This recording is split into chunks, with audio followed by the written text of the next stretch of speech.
It is now my pleasure to ask Dr. Ferrell to offer the 2017 commencement address for the University of Southern California.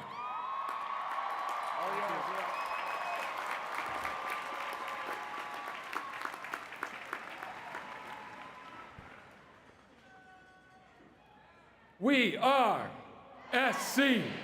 We are SC. We are SC. We are SC. Thank you. Thank you. It is such an honor to deliver this year's commencement address to the University of Southern California's graduating class of 2017.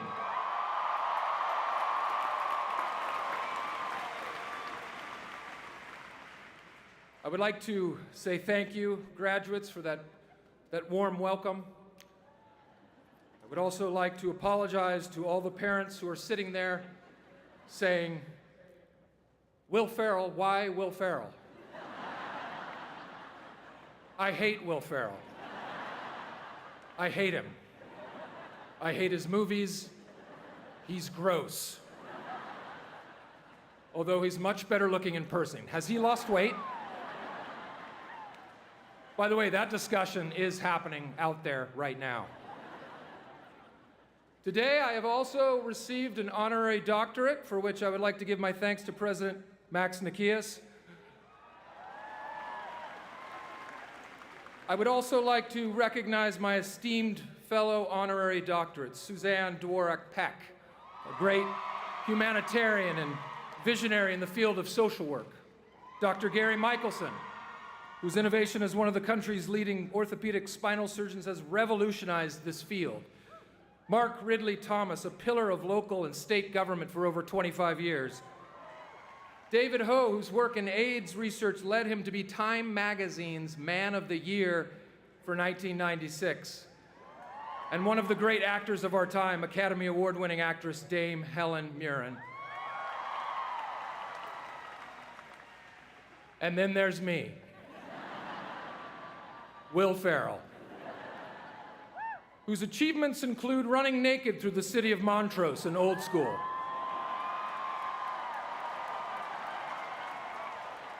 Montrose in the house, all right. Running around in my underwear and racing helmet, thinking that I'm on fire as Ricky Bobby in Talladega Nights. Running around in elf tights, eating gum off the ground, and playing cowbell. I think my fellow doctorates would agree, based on our achievements, we are all on equal footing. I want the university to know that I do not take this prestigious honor lightly. I've already instructed my wife and my children from this point on, they have to address me as Dr. Ferrell. There will be no exceptions, especially at our children's various school functions and when opening Christmas presents. Yay, we got the new Xbox. Thank you, Dad. I mean, Dr. Ferrell. I've been informed that I can now perform minimally invasive surgery at any time or any place, even if people don't want it. In fact, I am legally obligated to perform minor surgery at the end of today's ceremonies, or my doctor's degree will be revoked. So if anyone has a sore tooth that needs to be removed or wants hernia surgery, please meet me at the surgery center. By surgery center, I mean a windowless van I have parked over by the Coliseum. The next time I'm flying and they ask if there's a doctor on board, I can now confidently leap to my feet and scream, I'm a doctor. What can I do? Yes, no problem. I can absolutely deliver that baby. Hopefully it will be on United Airlines.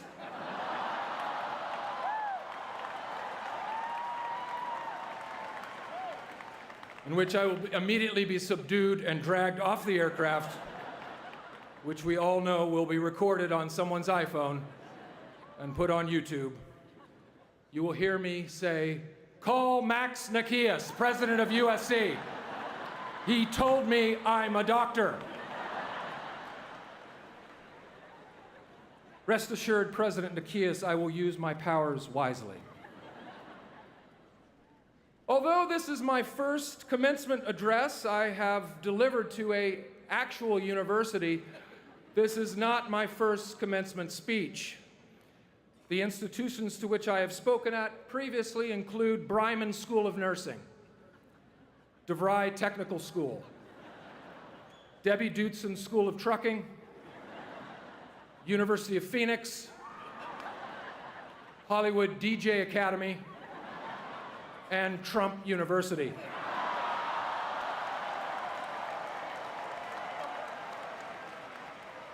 I'm still waiting to get paid from Trump University. In fact, it turns out I owe Trump University money for the honor to speak at Trump University.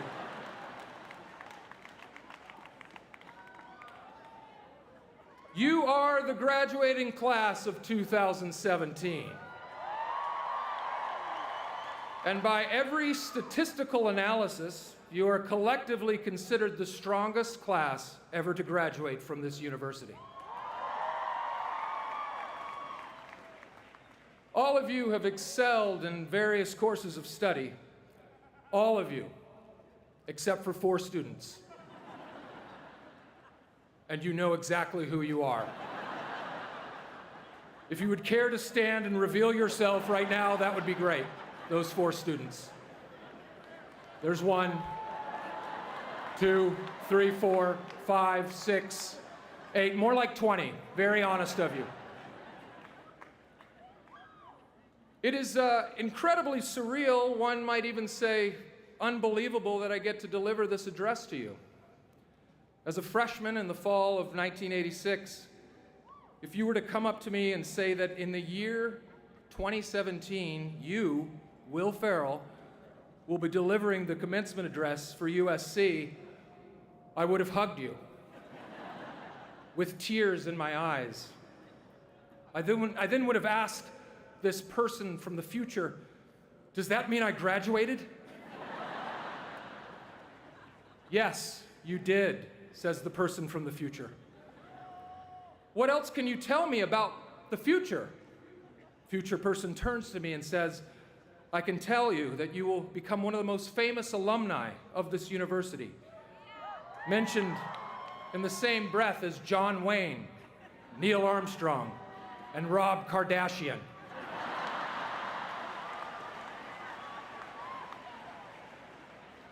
You will be referenced in rap songs from Kanye West to Lil Wayne to Drake.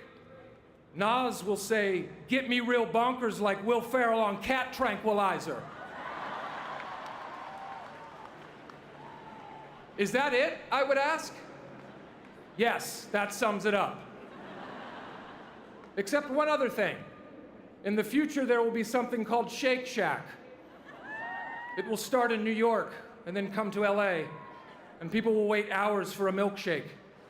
That is definitely good, but not that good that you should wait 2 hours. So yes, if I had heard all of that, I would have been incredulous at best. But it turns out I did graduate in 1990 with a degree in sports information. Yes, you heard me, sports information. A program so difficult, so arduous, that they discontinued the major 8 years after I left.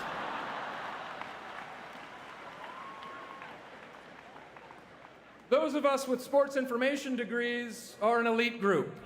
We are like the Navy SEALs of USC graduates. There are very few of us, and there was a high dropout rate. So, I graduate, and I immediately get a job right out of college working for ESPN, right? Wrong. No, I move right back home. back home to the mean streets of Irvine, California.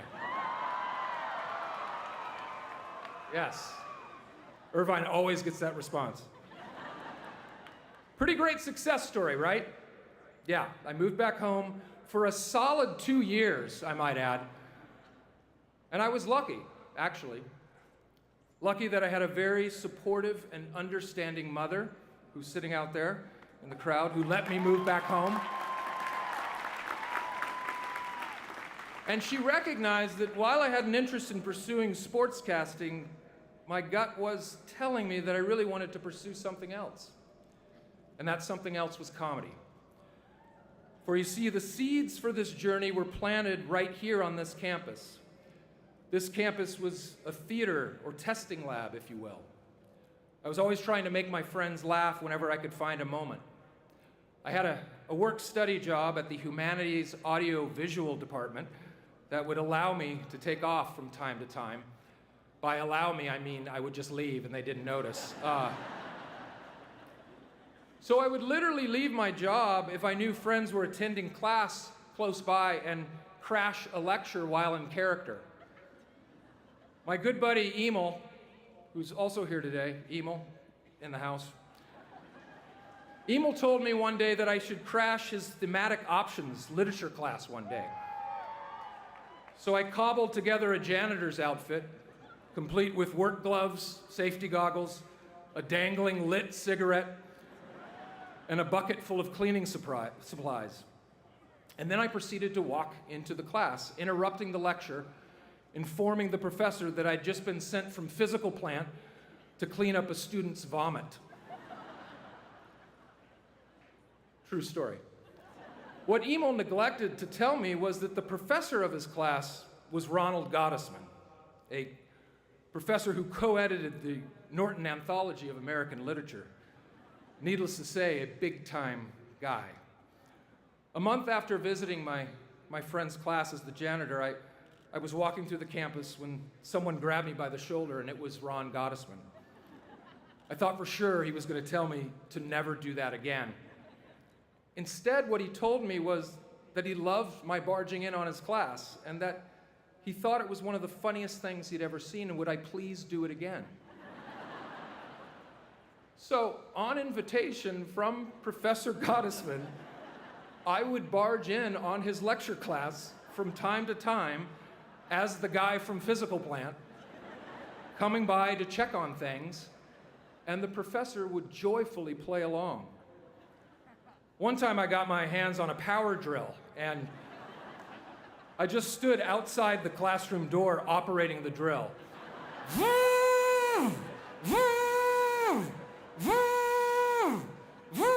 For a good minute. Unbeknownst to me, Professor Gottesman was wondering aloud to his class, I wonder if we're about to get a visit from our physical plant guy. I then walked in, as if on cue, and the whole class erupted in laughter. After leaving, Professor Gottesman then weaved the surprise visit into his lecture on Walt Whitman and the leaves of grass. Moments like these encouraged me to think that maybe I was funny to whole groups of people who didn't know me.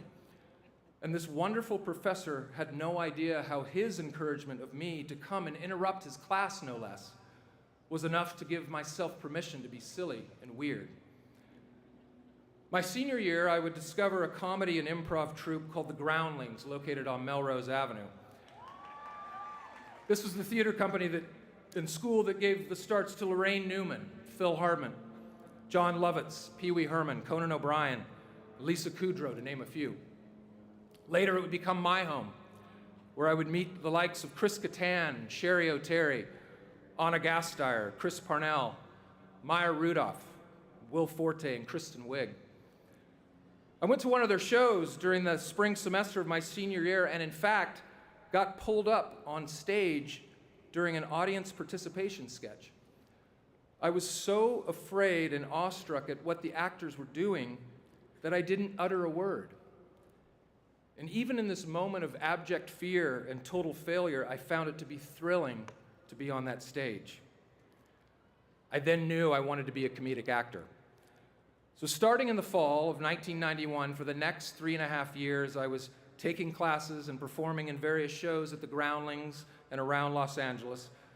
I was even trying my hand at stand-up comedy. Not great stand-up, mind you, but enough material to get myself up in front of strangers. I would work the phones to invite all my SC friends to places like Nino's Italian restaurant in Long Beach, the San Juan Depot in San Juan Capistrano, and the Cannery in Newport Beach. And those members of my Trojan family would always show up. My stand-up act was based mostly on material derived from watching old episodes of Star Trek. My opening joke was to sing the opening theme to Star Trek.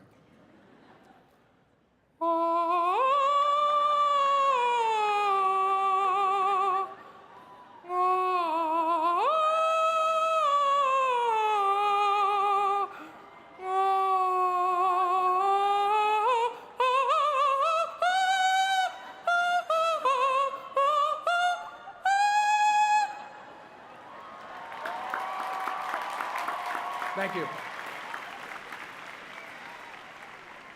Not even funny, just weird. But I didn't care. I was just trying to throw as many darts at the dartboard, hoping that one would eventually stick. Now, don't get me wrong. I wasn't extremely confident that I would succeed during this time period. And after moving back to LA, there were many a night where, in my LA apartment, I would sit down to a meal of spaghetti topped with mustard, with only $20 in my checking account, and I would think to myself, oh well, I can always be a substitute school teacher. And yes, I was afraid. You're never not afraid. I'm still afraid. I was afraid to write this speech, and now I'm just realizing how many people are watching me right now, and it's scary. Can you please look away while I deliver the rest of the speech? But my fear of failure never approached in magnitude my fear of what if. What if I never tried at all? By the spring of 1995, producers from Saturday Night Live had come to see the current show at the Groundlings. After 2 harrowing auditions and 2 meetings with executive producer Lorne Michaels, which all took place over the course of 6 weeks, I got the word. I was hired to the cast of Saturday Night Live for the 95-96 season.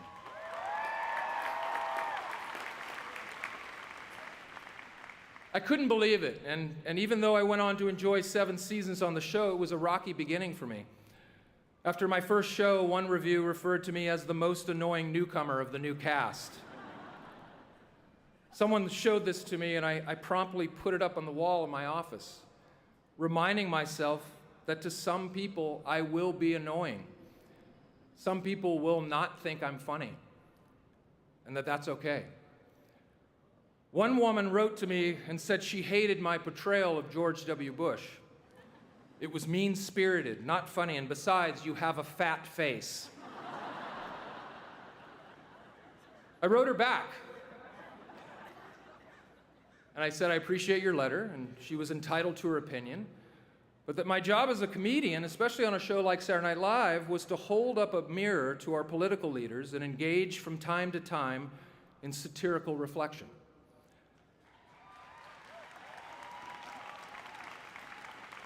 As for my fat face, you are 100% right.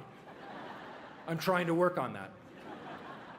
Please don't hesitate to write me again if you feel like I've lost some weight in my face.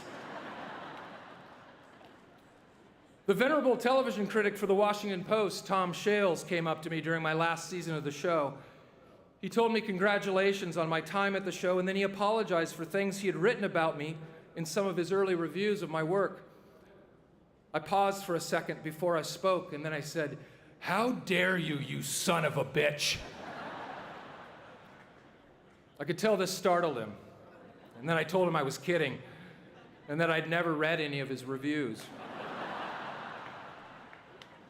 It was true, I hadn't read his reviews. In fact, I didn't read any reviews because, once again, I was too busy throwing darts at the dartboard, all the while facing my fears. Even as I left SNL, none of the studios were willing to take a chance on me as a comedy star. It took us 3 years of shopping Anchorman around before anyone would make it.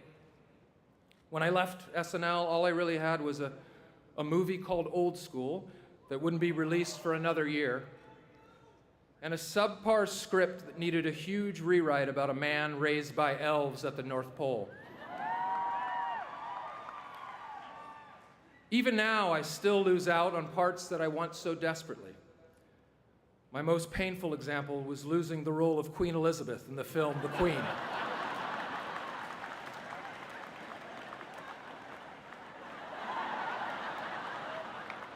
Apparently, it came down to two actors, myself and Helen Mirren. The rest is history. Dame Helen Mirren, you stole my Oscar!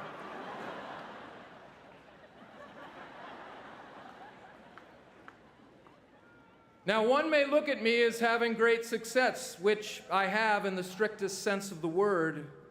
And don't get me wrong, I love what I do, and I feel so fortunate to get to entertain people. But to me, my definition of success is my 16-and-a-half-year marriage to my beautiful and talented wife, Vivica. Success are my three amazing sons, Magnus, 13, Matthias, 10, and Axel, age 7. Right there. Stand up, guys, take a bow. There you go.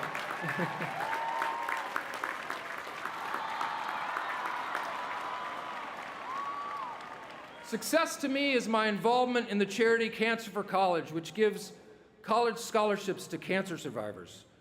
Started by my great friend and SC alum, Craig Pollard, a 2-time cancer survivor himself, who thought of the charity while we were fraternity brothers at the Delt House up on West Adams.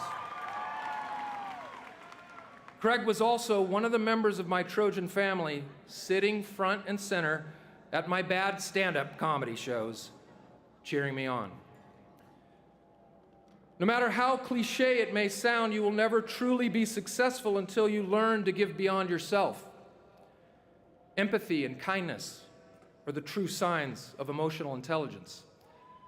And that's what Viv and I try to teach our boys. Hey, Matthias, get your hands off Axel right now. Stop it. I can see you, okay? Dr. Ferrell's watching you.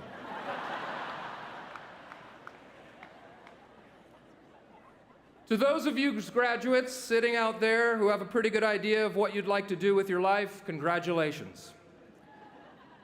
For many of you who maybe don't have it all figured out, it's okay. That's the same chair that I sat in. Enjoy the process of your search without succumbing to the pressure of the result. Trust your gut. Keep throwing darts at the dartboard. Don't listen to the critics, and you will figure it out.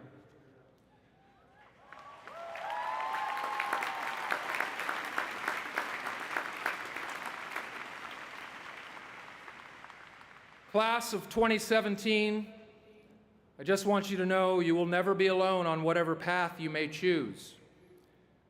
If you do have a moment where you feel a little down, just think of the support you have from this great Trojan family.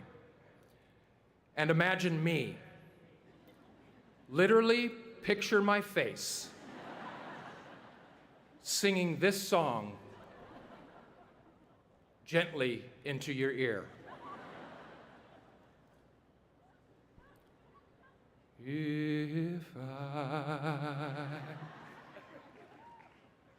should stay, I would only be in your way.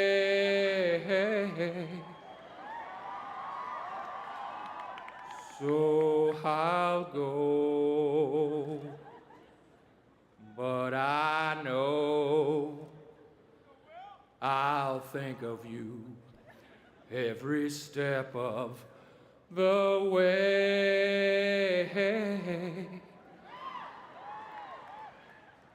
And I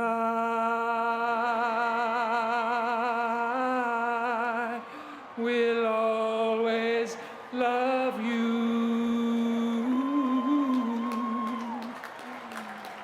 will always love you.